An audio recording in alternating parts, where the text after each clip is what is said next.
সে নিজের পদক্ষেপ নিয়েছে, সে আমাকে ডিভোর্স দিয়ে সে আমাকে ম্যাক্সের বিয়ে করবে, আমাকে আজকে ঘোষণা দিয়েছে। এর আগে তো আপনি এরকম ঘটনায় আপনি ঘুমের ওষুধ খেয়েছিলেন, জীবন নাশের পর্যন্ত পর্যায়ে চলে গেছিলেন, তারপরে আপনি কোরআন শরীফ এবং কবর ছুঁয়ে বাবা শপথ করেছিলেন তাকে নিবেন না, তারপরেও নিয়েছিলেন।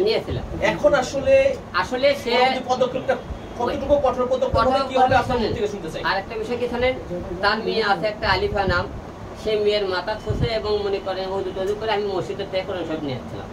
সে কোরআন শরীফ নিয়ে বলছে আমি তোমার সাথে সংসার হোক আর না হোক কোন ক্যাসাল গন্ডগোল জীবনে মুখটা তেমনি যোগাযোগ করবো না।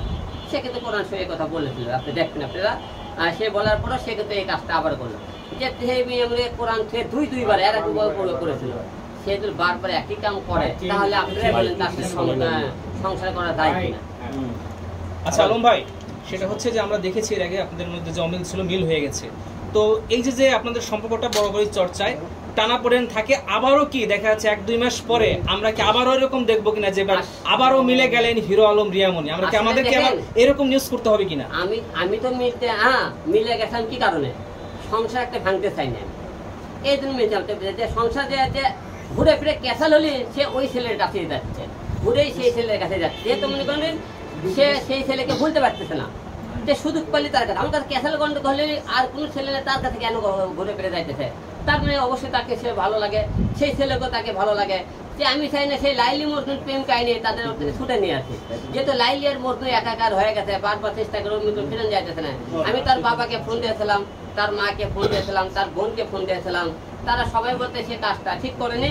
এখন মনে করেন সে তো মনে করেন বলতেছে আমি তাকে নিয়ে সংসার করতে চাই, সে অভিকে নিয়ে সংসার করতে চাই, আমাকে ডিভোর্স দেবে সে ঘোষণা দিয়েছে। এখন সে ডিভোর্সের কাগজ দিলে আপনারা অবশ্যই মিডিয়া ব্যক্তি আপনারা সবাইকে দিয়ে দেবো। সে ডিভোর্স দেওয়ার পরে আজকে ডিভোর্স দেওয়ার কথা সে দিয়েছে কিনা আমি জানি না, কাগজ পেলে আপনাদেরকে জানাবো সে আমাকে ডিভোর্স দিয়েছে কিনা। দিয়ে আজকে কোনো পদক্ষেপ নেবেন কিনা? না, আমি আর পদক্ষেপ নিতে চাই না। সে ডিভোর্স দিল না, আপনি কি তাকে নিয়ে আবার সংসার করবেন কিনা? না, প্রশ্নই ওঠে না। আমার কথা শোনেন, ডিভোর্স তো অলরেডি সে মনে করেন এর আগে ডিভোর্স আমাকে দিয়ে আমি বলতে আমার নামে আমি ডিভোর্স 10 লাখ টাকার 12 লাখ টাকা না নিয়ে আপনি যৌতুক একটা মামলা করতে হচ্ছে, এখন মামলাটা কিন্তু রানিং আছে। আমি ডিভোর্সটা আজ দিলেই মনে করেন সে মনে করেন যৌতুক মামলা দেয়, সে যেহেতু তার ভালো লাগতেছে না, সে আমার সাথে সংসার করতে চায় না, তাকে তার সেই প্রেমিক দরকার, তাহলে ডিভোর্সটা তো তাকে দেওয়া উচিত আগে, আমাকে না, ঠিক না? আচ্ছা আলম ভাই, আপনার কি এমন ঘাটতি আছে আর ম্যাক্সুবের কি এমন পূর্ণতা আছে যে আপনাকে ছেড়ে বারবার ওদিকে সে ছুটে যায়? আপনার ব্যক্তিগত অবজারভেশন কি? তাকে ভালো লাগে, তাকে ভালো লাগে মনে করেন, সে তো বলছে তার অনেক স্মার্ট, সে কিউট, তার সাথে মনে করেন জুটিতে মানায় এবং তাকে তার জন্য কান্নাকাটি করে, তার জন্য হাত কাটছিল কয়েকদিন আগে, তার মনে করেন তার জন্য প্রতিদিন মনে করেন বাড়ি মদ খাইতে যায় এবং রাতে কান্নাকাটি করে, সেকে তাকে কাছে পেলে জোরে ধরে না থাকে, ঘুমিয়ে যেতে পারে না, এগুলো অনেক কিছু তার মনে করেন আমরা অভিযোগ পেয়েছি। এবং আমার সাথে মনে করেন মিলে দেওয়ার পরেও তাদের আপনি মনে করেন আমার সাথে মনে করেন যে কোনো ভয়েস তো তার মধ্যে ইনবক্সে সেন্ড করে দেয়, সে আবার সে ঘুরতে দিলে সেই ভয়েসগুলো আমাকে আবার মনে করে তার ধরে পারে, সে ধরার পরে মনে করেন অনেক কিছু মনে সত্যি করে দেখে ঠিক হয়ে যাবে। সে আমাকে বলে আমি তোমার সেই সংসার করতে গৌড়া দেবো, তাই কেমন গৌড়া দিয়ে পাঠায় তারা মনে কক্সবাজারে গেছে। রিয়ামণির যে বিষয়টা, তাহলে আপনি কি বলতে চাচ্ছেন যে রিয়ামণি ম্যাক্সকে ধরেছে একমাত্র মদ খাওয়ার জন্য? না, তাকে মুখে তার দেখতে সুন্দর, তার সাথে দুটিতে মানায়, সে নাচে ভালো এবং তাকে মনে করেন তার মায়ায় প্রেমে পড়ে গেছে, সবকিছু মিলে তাকে তার সাথে যে অ্যাডজাস্টিং ভালো হয়েছে, এই জন্য আমার সাথে তার অ্যাডজাস্ট ভালো মতো হইতেছে না, এই জন্য হয়তো সে তাকে বলতে পারতেছে না, সারতে পারতেছে না, ম্যাক্সটুকু তাকে সারতে পারতেছে না।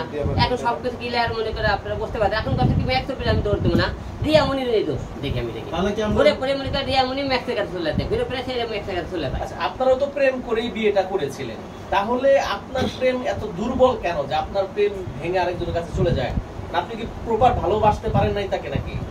ভাই আপনারা এসব বিষয়ে আপনারা জানেন না, ভালোবাসা হলো কি জানেন, ভালোবাসা সংসার দুইটা জিনিস।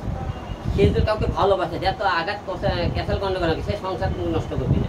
তার একটা বাচ্চা আছে, সে বাচ্চার মুখের দিকে তাকালো না, তার ফ্যামিলির মুখের দিকে তাকালো না, সে তো ফ্যামিলিকে পরিবারকে ভালোবাসে, দুইটা সে ধরা পড়লো, তা সে ফ্যামিলিতে কিভাবে মুখ দেখায়, সে নিজে কিভাবে মুখ দেখায়, যে তাদের এতটা সম্মান থাকতো, সে কিভাবে সে মনে করে মানুষের সামনে এই মুখটা দেখায়, তার আসলে সম্মান বোধ করতে কিছু নাই। আলম ভাই, যেমন সম্মান রিয়ামণির